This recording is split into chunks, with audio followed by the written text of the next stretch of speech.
Welcome to Transforming Work with Sophie Wade, exploring the future of work. Find out what's going on, disruptions, evolutions, opportunities, challenges, and interventions in our multi-generational distributed organizations. With a new tech and talent focus, discover what you need to know to stay upskilled and relevant and ensure your business keeps its competitive edge. Sophie investigates the promise and reality of the future of work now and as we look ahead. She interviews people who are changing work experiences and practices and shares how we can each transition smoothly and successfully to effective and more productive new ways of working. Hi, and Happy New Year. This episode is the second, exploring and explaining the mindsets, actions, and reactions of younger employees. This time, we're finding out what work matters and why. How do they think about productivity? What are the key criteria driving thinking and decisions? What is the role of side hustles, and why are they important? What skills do these workers feel are needed for the new world of work? Why is a 40-hour workweek arbitrary? Why should governments rethink the idea of an employee? My objective this episode is to hear the compelling opinions and concerns straight from the horse's mouth, as we say in England, asking a dynamic and ambitious Zillennial, someone on the cusp of the Millennial and Gen Z generations, about his and his friends' experiences, desires, and challenges thus far. Disclaimer, of course, that these voiced opinions don't hold true for every young worker. If that includes you, I certainly recognize that. Every single individual is unique. Millennials and Gen Zs also differ in many ways, although they share many similarities. At the same time, I find more discussion and understanding about the mindsets, perspectives, and drivers of the younger half of our workforces beneficial and illuminating, especially as these are the workers most companies are struggling to attract, integrate, engage, and retain. And our organizations need everybody's contributions and buy-in to adapt, grow, and make sustainable progress during this period of change. I'm delighted to be speaking with Stephen Miller, who works as a senior growth manager on Uber's product team. Stephen is also the co-founder of a startup called ChatSight. Additionally, he is an angel investor in early-stage technology startups and a fellow at the Resolution Project, an international organization that provides mentorship and resources for social entrepreneurs. Hi, Stephen. How are you? Hi, I'm doing really, really well. Well, it's been a while since I saw you, and I am sure you've put 5 years worth of work into the last 6 months. You're doing many, many things now, but where did this all start? For sure. So I guess I can go back to early days in university. I've always been a big proponent that I do think that a lot of fundamental components of the education system are not well suited for this new world that folks are being raised to grow up in and need to be able to operate in. And I was always one that I was never a big fan of memorizing textbooks or doing rote academic work, but was always interested in learning by doing things. I would spend most of my time just in extracurriculars or meeting new types of people or working. What were you actually studying? What was your major out of interest? I studied finance. But I did a bunch of work in both software engineering as well as social entrepreneurship. Was heavily involved with this organization called Enactus. Got to participate in a student-run hedge fund, and I had a bunch of different experiences across a pretty wide spectrum of different just extracurriculars. And for me, that's how I was always interested in not only learning but also this idea of impact, right? When you put your time into something, what do you actually get out of it? And it turns out you spend a lot of time studying and reading textbooks, and the output is maybe you do well in an exam. But you can also spend a lot of time in meeting interesting people and traveling to different countries and actually doing financial analysis of publicly traded companies or writing your own software code to come up with either your own app or algorithm for trading. And you can really see the direct impact and results of your work. And I've always had this idea around productivity. So I'm not interested in doing work for the sake of doing work. I'm interested in outcomes and impact for the inputs and effort that I put in, right? And so this has really helped define like a lot of like my philosophy and the way that I approach my career and so forth. What was the first step you took after college? And more importantly, what was the decision-making process in terms of what you then chose to do based on that attitude and approach to your own productivity? Yes. So I was going to be a management consultant or an investment banker. And I absolutely detested the type of work that you had to do because it sounded like a lot of busy work that didn't have a lot of directly translated impact. And so I actually started my own AI startup instead. And Allen Institute for Artificial Intelligence, and really got to deep dive on some new like cutting edge AI technologies that had just been released. PyTorch and TensorFlow were pretty popular during like that period of time. And again, what was that related to? We were building a company that could ingest agricultural data from sensors and cameras to help us understand and predict crop health with this idea that we could reduce fertilizer usage, water usage, and so forth when actually growing crops. Fascinating. So really, really interesting, very like high impact, but kind of like a moonshot idea. And ultimately didn't work out the way that we wanted to. But like, again, the experience of going through that process and learning about how all these different things worked was incredibly rewarding. And it also, again, this idea like set myself up of like, it's more interesting to like learn about cool things that are useful and can drive outcomes. And then applying that to your job or like the things you want to do in life versus just like getting stuck in like a corporate cubicle, which I did actually get stuck in a corporate cubicle with my current job. So we can like okay, we'll get to that a bit later. And in the meantime, you're talking to all your friends as you're doing this startup. What's the experience your friends are having and how that influenced you in terms of what then next? So I guess a lot of my friends, like the folks that did more like the entrepreneurship path, tended to always be a lot happier, more fulfilled because again, it's like my work equals impact, and I actually like do things that matter because it's my company, my time. My friends who went like directly into corporate out of undergrad, like similar experiences, much higher like burnout rates, like lower degrees of satisfaction. Trying to like understand and like think about why am I doing the things that I'm doing and like what's the purpose of this. And like, again, it all boils back down to this idea of a lot of corporations and like larger organizations, especially if you go into like professional services, it tends to be more about how you look like you're doing work versus the actual impact that you have. And again, like I have a lot of great friends and I really respect folks who work in consulting and banking, like incredible like professions.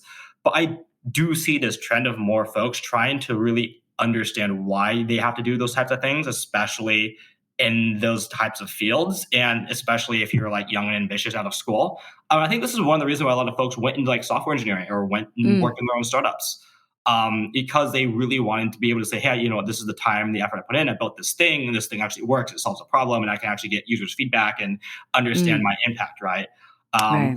But even now, like we're seeing the same types of challenges with like big tech organizations, where it's actually you go in, like, oh, I can code, I can do these cool things. And you actually end up doing busy work. Like I have some friends at my current job and they're like, you know, I went to this great school. I got trained in software engineering. I have built all my own stuff. And I'm in this corporate job and I'm like writing code that I could have written in high school. And it's like very rote, like, and because there's like so many layers of just bureaucracy and process and things that really do add layers away from the impact that you ultimately get to see, as well as just complex organizations that may not have been set up properly for this kind of like new type of world that we're operating in. Even again, and this is coming from like big tech companies who tend to be a little bit more forward thinking and innovative than some of like their professional services counterparts. So I'm seeing this like with my own peer group, you know, in tech, in finance, and consulting. It's kind of like across the board. And also, it also like parallels in this idea of like remote work, right? A lot of folks say like, I can be productive. You need me to do X. I did X. It only took me, you know, 10 or 20 hours to do X. I don't know why I need to spend all this time in the office, right? Yeah. Since you are so thoughtful about the why and the how of work, what have been your conclusions as you have evolved your thinking over the last few years in terms of many people with frameworks that they need to work within? How do you think things could be evolved to be working more effectively in this new era of work? I agree with you. This transformation needs to happen. And it's not easy. It's not easy for big or small organizations, particularly with the larger organizations, tech or not. They can have a much more expansive view of how things might need to change. But the bigger you get, those, the processes start getting in the way. This might be a bit of a controversial topic, but one thing that I have noticed and that I have seen from folks that are a little bit older than I am, who have kind of grown up in a corporate environment, one of the biggest incentives and motivations in a corporate world, right, is to get promoted, right, to climb the corporate ladder. An interesting side effect of that is that this idea of like growing your team is a really, really, really big metric. And that tends to be how a lot of folks are able to get promotions, and what you're kind of like judged by as like your accomplishment is like, how big is my team? Okay. When you grow, when that is like your North Star metric, you grow your team, even if you don't need to, and you end up creating like unnecessary processes and extra work simply for the sake of creating extra work because you have a bigger team and you need to justify your team's existence. I think this also like parallels pretty closely. There was a book called like The Rise of like BS Jobs. That was like, really, really interesting. And it's like, all these tools, we're super productive. We are the internet. Why are people still working like 40 to 60 hours? It's like, well, humans create work for themselves as they get more productive. But I think that's actually one of the challenges, like why we're seeing so many layoffs right now. Like these companies grew really, really quickly during the last couple of years. If you look at their underlying financial metrics, their financial metrics didn't grow like in proportion amounts to justify like the increase in headcount. If you look at like profit or revenue per employee, that's like gone down on like a per employee basis. But the actual employee base of these companies has ballooned. And you see managers and directors and mid-levels of management. And the question always you ask is like, why do we need all this? And like from very specific experiences, it's kind of like, 5 people in the room who will kind of do the same thing. And then you like ask, you're supposed to do this? And everybody kind of like points at each other. Versus when I worked in the startup world, right? Like you didn't have enough people. Right. Like it was like people like did things themselves. It was like all hands on deck. Simply because you didn't have the resources, you didn't have the human, like the human capital available. But like the flip side of that is like there's tremendous amounts of ownership. There was lots of investment into making sure that the team could function well because you didn't have any excess, you didn't have any surplus, and so each team member really needed to carry their own weight and to be effective. And I think that's like why one of the reasons why people enjoy working in the crazy world of startups. Compared to like larger organizations is because they have that ability to show impact. Right. And like, it comes back down to the same thing that I think all humans want to have is they want to know that their time and like their value is worthwhile in whether situation or context that they're in. So with both yourself and others who may be at different times in organizations where they are doing some busy work, and then developing side hustles, whatever that side hustle, one or many may be. Why are people doing those side hustles? What benefit did it have? It sounds like if I'm not so interested or engaged in what I'm doing, it doesn't have any impact, then I'm trying to do that on the side. What I see is it's also to do with creating some financial security or financial cushion. Is that correct in your opinion? I think that's one of the biggest motivators. I think even if you look back to like the 2007 and 2008 recession where there was like large amounts of layoffs, Gen Z is like grown up in this world, or like Zillennials. So we call Zillennials folks. So kind of like the border of like Millennial and Gen Z. They grew up in this world where like layoffs were pretty common. You couldn't really trust a corporation to like give you long-term employment. We saw like our parents laid off, grew up with like financial hardship. And this is kind of like been burned into like the psyche of a lot of these younger people. And so like to them, it's like, to ensure that they can make it and ensure that they have some sort of backup plan, like you kind of have to have a side hustle, right? You can't just fully rely on an employer to like give you lifetime employment or to ensure that you're always going to have a job. And so I think that's one, as much as it's been like a challenge, I also think it's like a definite plus because people are very entrepreneurial. They're very savvy. They're like hustling, trying to find other opportunities in their spare time. And again, I think this also comes back to this idea, like why they don't want to or why they try to avoid doing busy work or they feel unfulfilled doing busy work because they know that they can do their own thing on the side with that extra time, right? And and actually, like if you talk to people, even if they work a lot, they're like really fulfilled and like enjoying their side hustles or their hobbies and like they enjoy it investing into themselves and the external skills they're able to develop through participating in these types of extracurriculars. And so what have you seen over the last 2 years with the pandemic? Obviously, it wasn't the Great Recession. It was a very different type of enormous disruption in the labor market, particularly experienced by Zillennials and Gen Z. How did you react to that? And how did you see so many of your friends react to that? Not just so much what happened at the beginning, but what now and where people are going now and how they're looking to set themselves up. And the Great Resignation, were some of your friends resigning or epiphany quitting and saying, I want to set my life up differently. What were you seeing across your friend group? So I think it was like pretty distinct between if you were still in university versus if you're a little bit older and you're actually like in the labor market. So for my friends who are like already active in the labor market, specific to tech specifically, I think a lot of folks had actually like a pretty good time. Number one, we had this like big experiment of like everyone's remote, number one, right? Number two, tech companies did grow relatively quickly during this particular time period. They hired for a bunch of roles. So I knew a lot of folks that like did very well at their day jobs, or B, because they were able to do all their work in 20 hours, they have a bunch of side hustles. They were trading stocks. They were building their own side companies. They were becoming social media influencers. Right. They were experimenting and trying out all of their own things because they had all this time and they didn't need to actually work as many hours while still having the same amount of output. Right. I think that was like an interesting phenomenon. And I think this is like why like all this has like, because their bosses couldn't see that they could actually get their job done in fewer than 40 hours. It's like, okay, this like idea of like a 40-hour work week is so old. I believe this is like the Industrial Revolution. I know it is, Stephen.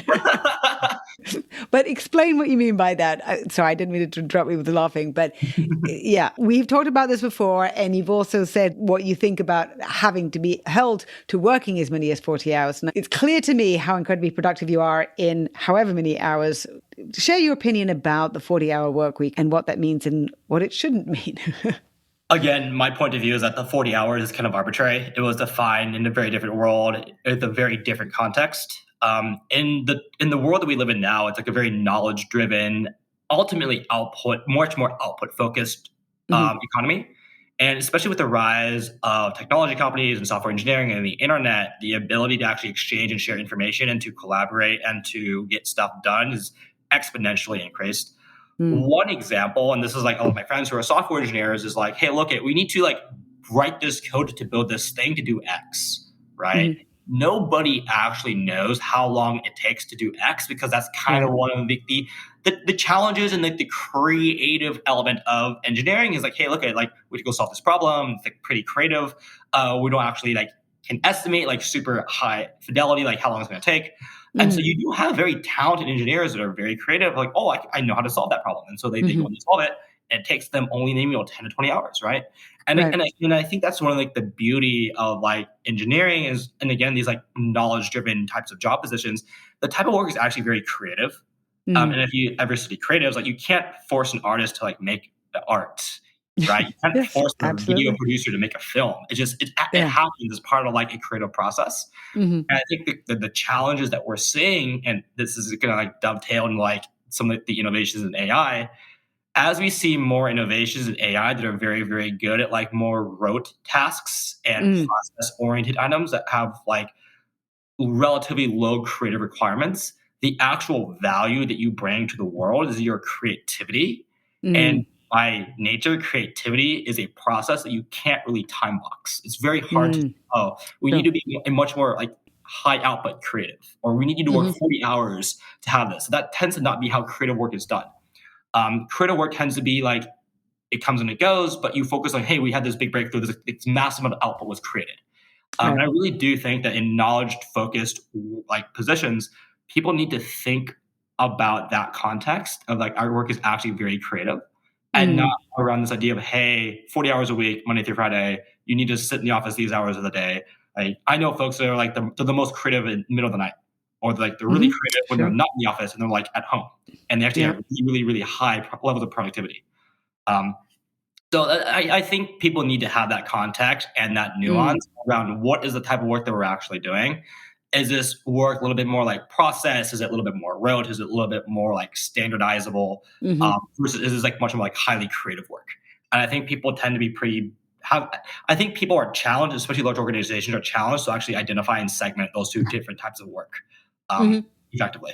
And Stephen, it sounds like in college and before that you are thinking very clearly and deeply about your own personal output and how you wanted to set things up for yourself.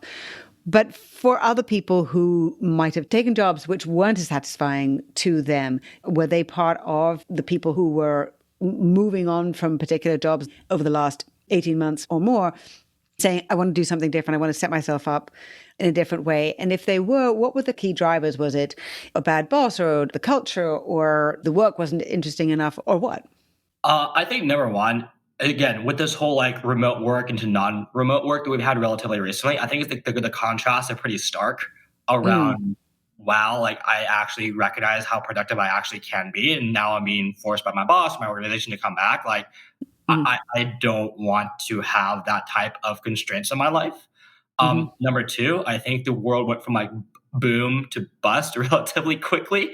And so people realized like, I don't have job security. Folks that thought they were going to be like lifers at big tech companies as software engineers realized like, oh, wow, like I could actually get laid off. Did they actually think they were lifers? Yeah, there are a lot of, this is my own experience. I knew a lot of folks in big tech companies who thought, oh, like there's no way I'm going to get laid off. I have like, this great job. This company is always going to be doing great for forever, right? I think you get lulled people can get lulled in that sense of security, but then you have these massive changes that happen in the world and, things change. And I think those two components, which happened relatively quickly, the number one, this idea like, wow, I'm actually much more productive if I can use my time in certain ways. And then number two, wow, there's like not actually guaranteed security. I really made people question like, wow, like what am I actually doing? Do I actually want to be here full time? And people are either they're being forced or they're seriously not considering starting side hustles, trying to do their own thing, trying to build this idea of like financial independence and resiliency. And one great thing that has actually been an outcome of the last couple of years, as we look at like the creator economy and all these other types of work that is not classified by like, the government or by organizations like, oh, this person is like quote unquote employed, are all these folks that are making creator content on YouTube or folks that are on Instagram or folks that are doing like gig work or folks that have their own small business and selling on Etsy or folks that have their own, insert side hustle here. There's a lot of folks that are doing that these days. And there's all sorts of interesting ideas and products that people are building out on their own time if they have a full-time job. And I think that we're going to see much, much more of that over the next couple of years.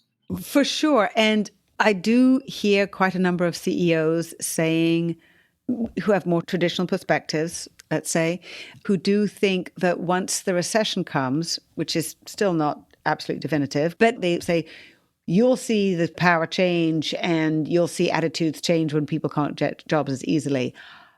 That's not the opinion that I have. I wonder what you think. I have heard that. And I think there's are examples of executives saying, hey, it's like my way or the highway now. Like, hey, like we have more power over workers. I think, and again, this is another trend that I have personally been saying over the last, decade plus, is this idea like there's almost like a new type of struggle between like labor versus like owners in some sense.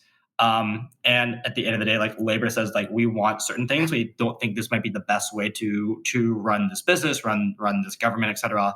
And there are other folks who are like, no, I think we have more power, so we're going to enforce our way and our standards. I really do believe that our world has become much more connected. The internet has given a much larger microphone and opportunity to folks to kind of explore and build their own path. And so it's actually empowered individuals to be more creative and to do things on their own without having to be forced into these traditional types of occupations. And this has been like a really big like argument for the value, like the creator economy. Folks can be their own creators. They can start their own businesses and they don't have to play this traditional like corporate hierarchy game.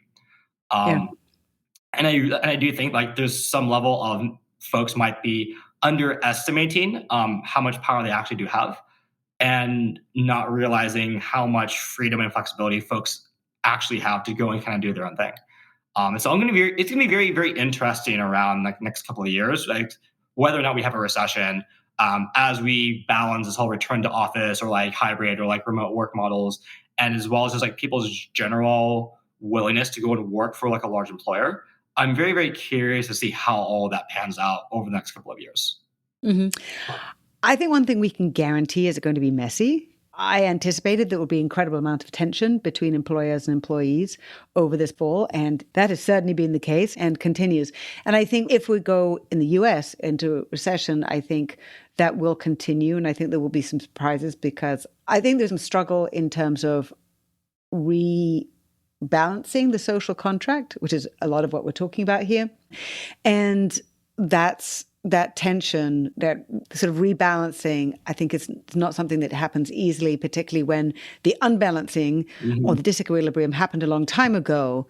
So Stephen, going back to the work that you were doing, you did the AI thing, then what next? After the AI, after doing my own AI startup, I worked at a bunch of startups in Silicon Valley.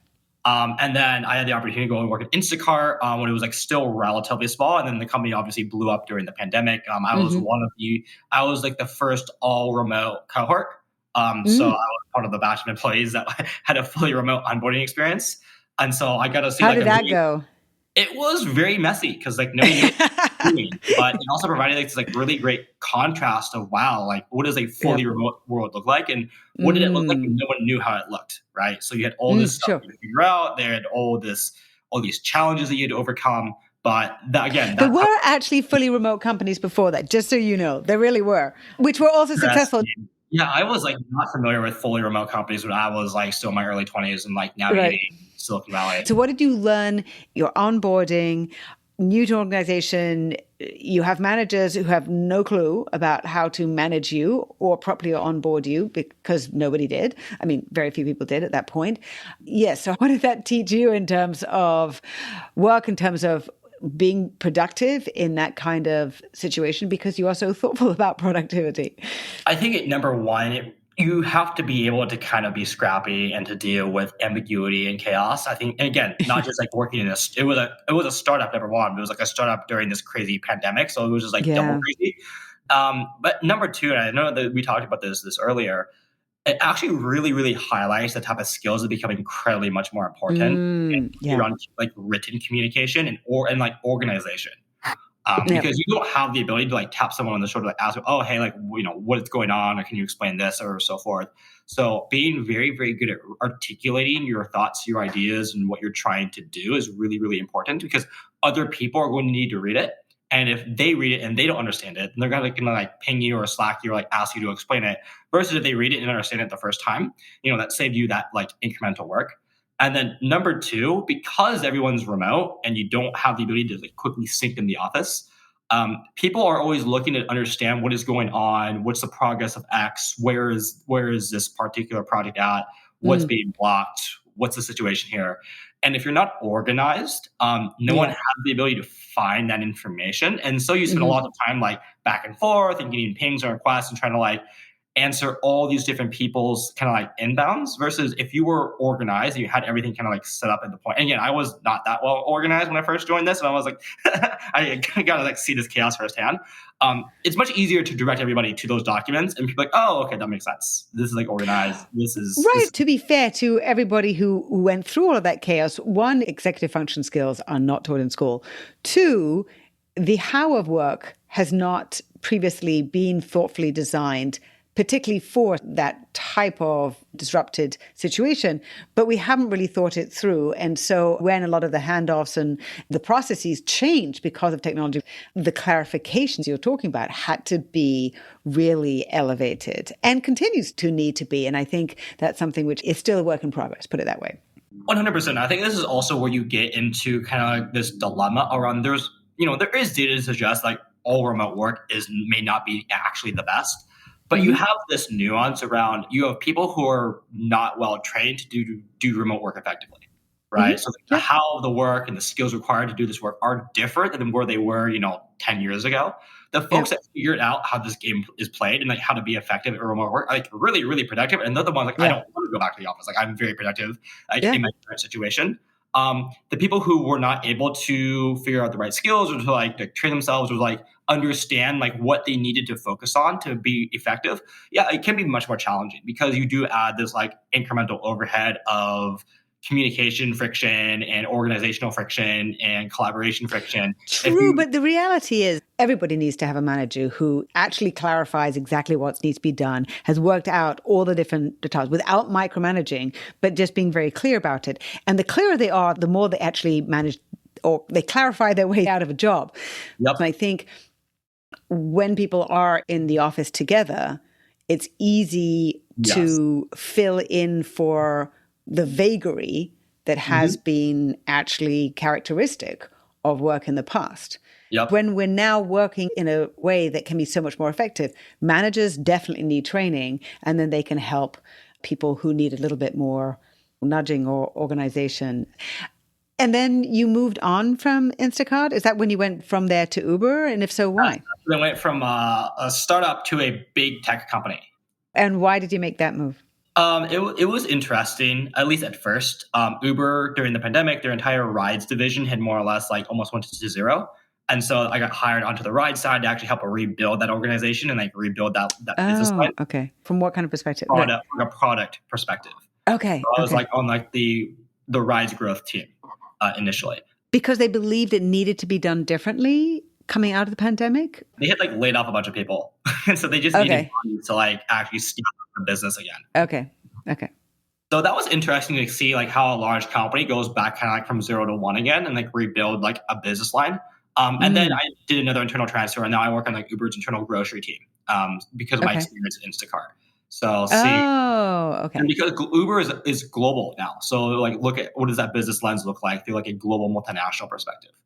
So it's been again, I like had some really intriguing experiences going from startups in a remote first world to large companies in a hybrid world to now like this like return to office experience. So it's been like very, very interesting to like see like the stark contrasts and differences between different types of organizations. So what's been happening at Uber in terms of what, I think you said beforehand that it's 2 days in the office right now. How has that been received, not just by yourself, but a lot of other people around people who are in the office now? It's definitely been mixed. I think that, again, one of like the biggest challenges is around this idea of like, hey, we should be in the office, be more productive, you get to meet your teammates. And, I do believe there is value to meeting people in real life, some sort of standardized basis.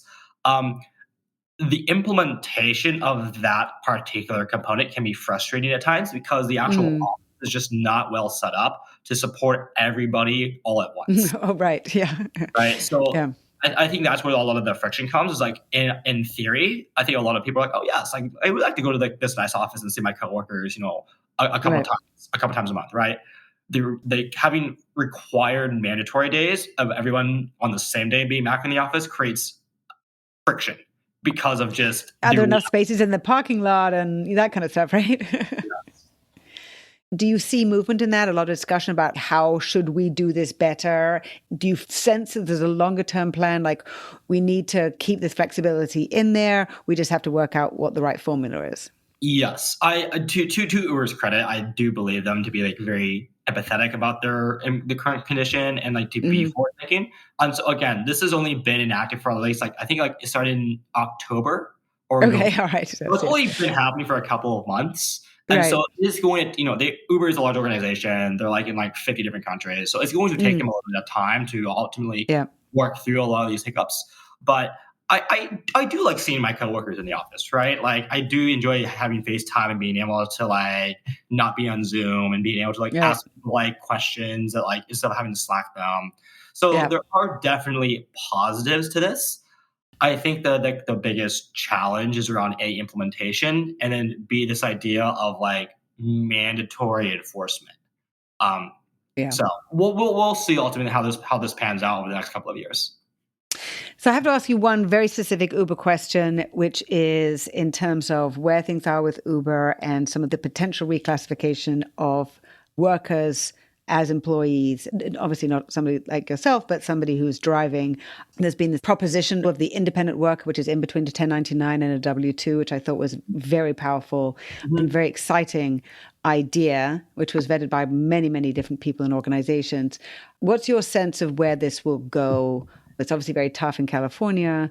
Any thoughts about that? I'm just curious. So I'll share my particular point of view. I don't know.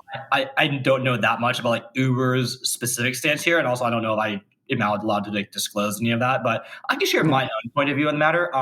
Number one, I really do think that governments need to rethink this idea of an employee. Like the classification of employees has changed so much since these institutions and contracts and frameworks were originally created. And then number two, if you look at some of the incentives behind some of these, gig work is bad campaigns, and this is my experience working at Instacart as well as Uber, and like having like Q&As, like fireside chats, with, like our legal team. There's a lot of money that comes in to fund these like anti-gig work campaigns from the unions. And if you look at unions' business models, they make money based on fees that people pay together to like be part of the union, right?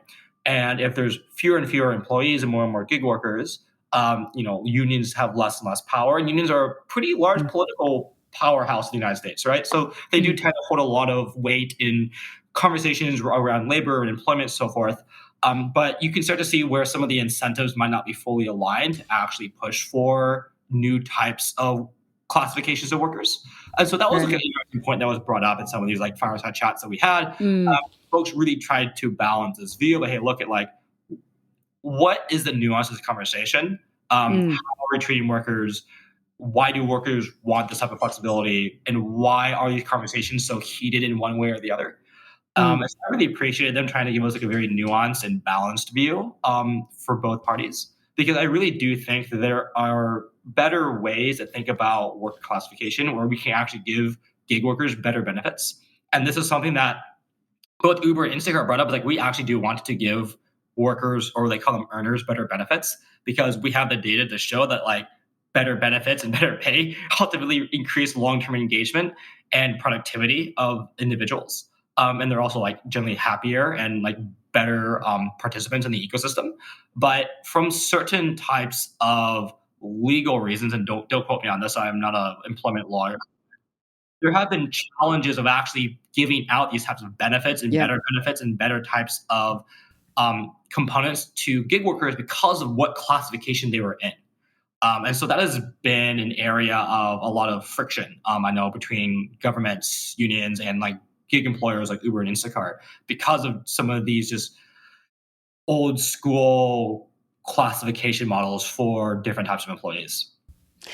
We've had those for a very, very long time. And I think it's time to recognize exactly what you say, that there are employment and work arrangements, and the possibilities and the options have changed so much, allowing for side hustles and all these different things. We're really needing to think about this differently.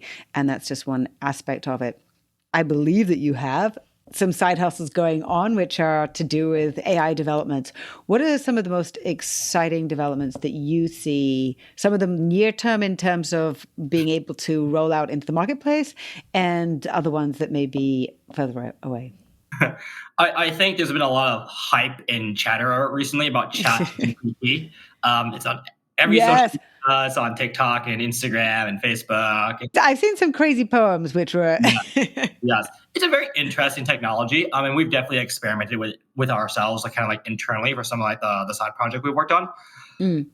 My point of view is that a lot of this is pretty hyped right now, and it may not materialize as some of the impact and like business outcomes that folks think it could. But it's really interesting, and I think it offers like a glimpse into some of like the potential challenges and new types of ways of thinking that we're going to need to overcome in the future. I actually really enjoyed hearing the point of view from university professors around what might this impact like for future learning situations.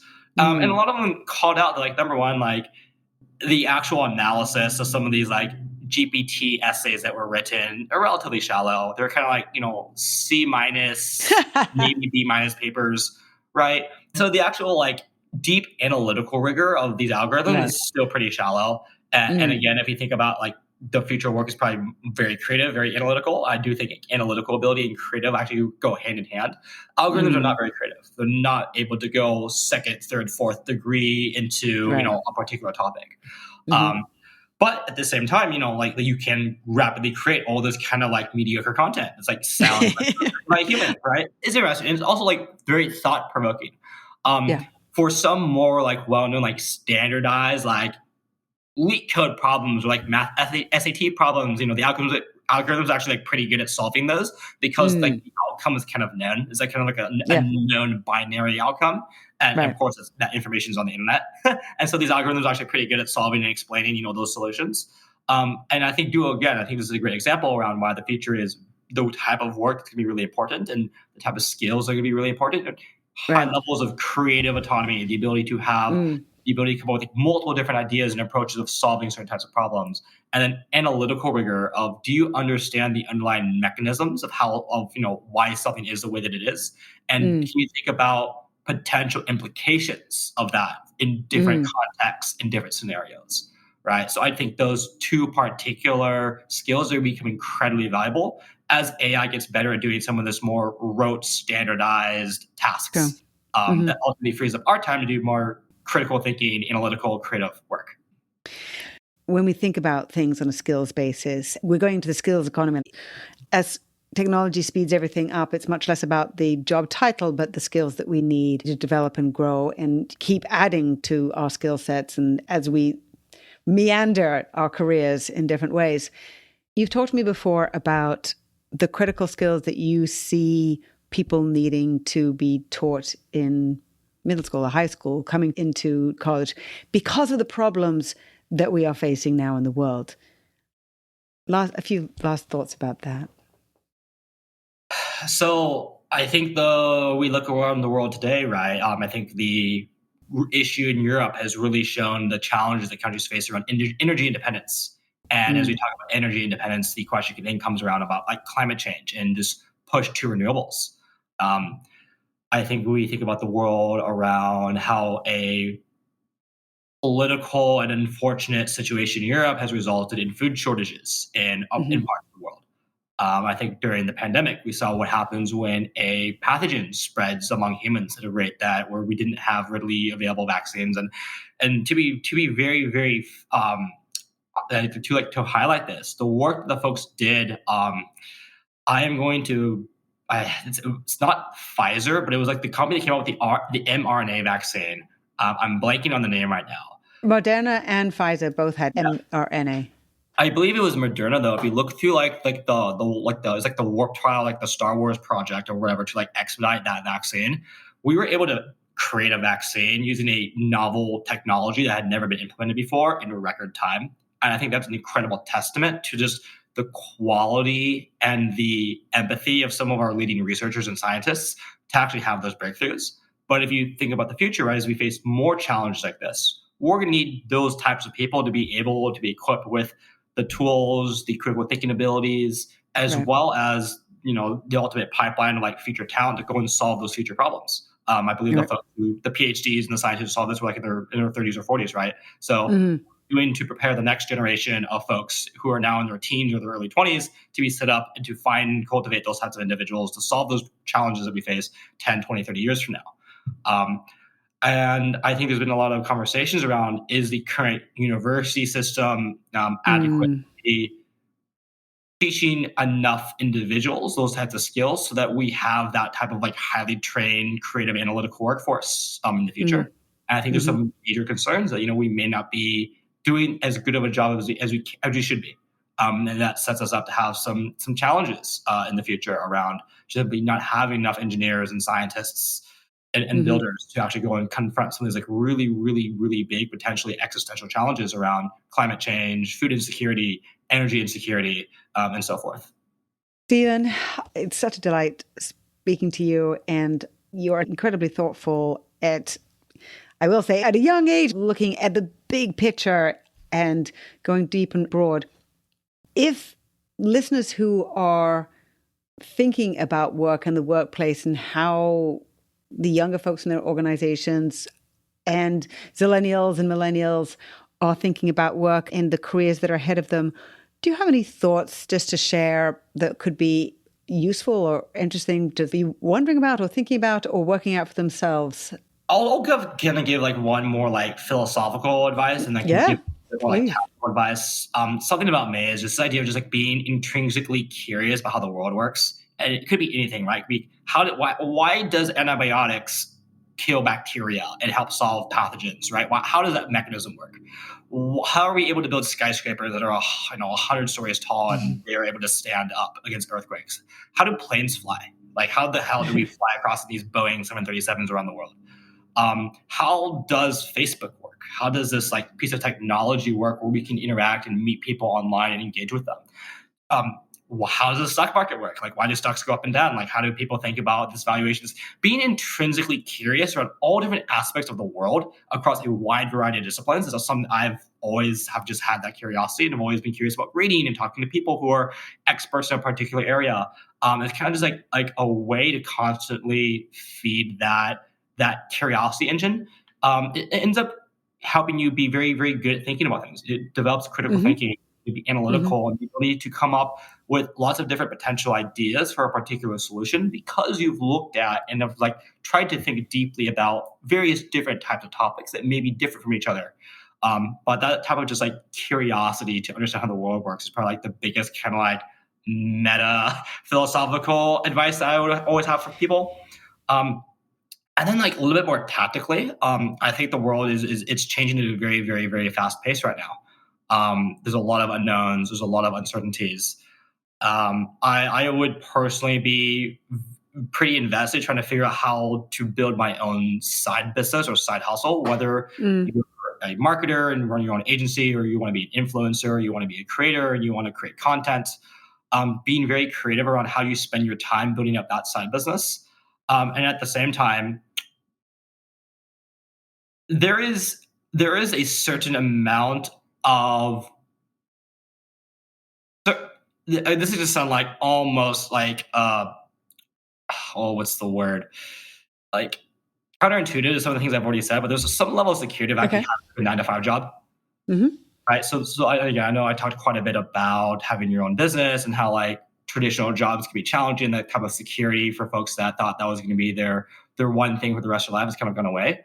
On the side, if you have this mentality of, hey, my 9-to-5 gives me some level of security and some level of income that gives me time and flexibility to actually invest into other interesting things, I have found it to be a pretty compelling way to have that overall level of general like security and robustness in your own life by leveraging your day job to enable you to go and invest and explore other opportunities that you hope one day will actually get you to a point where you don't need that day job anymore. So it's a lot of work, right? You pretty much work 2 jobs.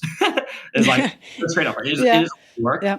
But I have personally found that kind of like that bifurcated approach to be pretty valuable in preparing yourself for all this crazy world of uncertainty and just unknowns as we move into like 2023. Yes, Stephen, completely agree. I've heard elements of that from other people. And yes, it's a lot of work, but it does make a lot of sense because of the world that we're in. Stephen, thank you so much for your time and being so open and sharing so many really interesting insights about how you view the world from your perspective and as you're growing and moving up and becoming part of the energy of the future that we really need. And I look forward to following up with you, hopefully, to hear how things develop over time, because supposedly we have 5 careers over our lifetime. So I look forward to finding out what yours are going to be. Thanks so much, Stephen. Of course. And again, thank you so much, Sophie. It's been really, really great chatting with you and really enjoy these dialogues and conversations that you've helped start. Wonderful. Thanks again so much to Stephen Miller, Senior Growth Manager at Uber and co-founder of ChatSight. You can follow Stephen on LinkedIn and on Twitter at RealStephenMiller, RealStephenMiler, only one L in his Twitter handle. Immediate action tip: feed your curiosity engine and understand how the world works. Consider also how your 9-to-5 job can give you a level of security and income while you explore other opportunities. A bifurcated approach can be valuable preparing yourself for an uncertain world. If you didn't hear the episode focused on Generation Z research, please listen to my interview with Dr. Megan Grace back in December 2022. Megan leads research on generations through the Institute of Generational Research and Education with a present focus on Gen Z. To understand more about work culture and working environments that integrate and support all generations in our evolving marketplace and work environments, please check out my book, Empathy Works: The Key to Competitive Advantage in the New Era of Work. If you enjoy this podcast, please tell a friend and like it, as well as write a quick review wherever you listen. For weekly video updates, follow me on LinkedIn and Twitter at @SophieWade. For curated, useful articles, research, and information to help navigate this period of transformation, sign up for my Work in Progress newsletter on LinkedIn and my blog, which is available on sophiewade.com and flexelnetwork.com. Until next time.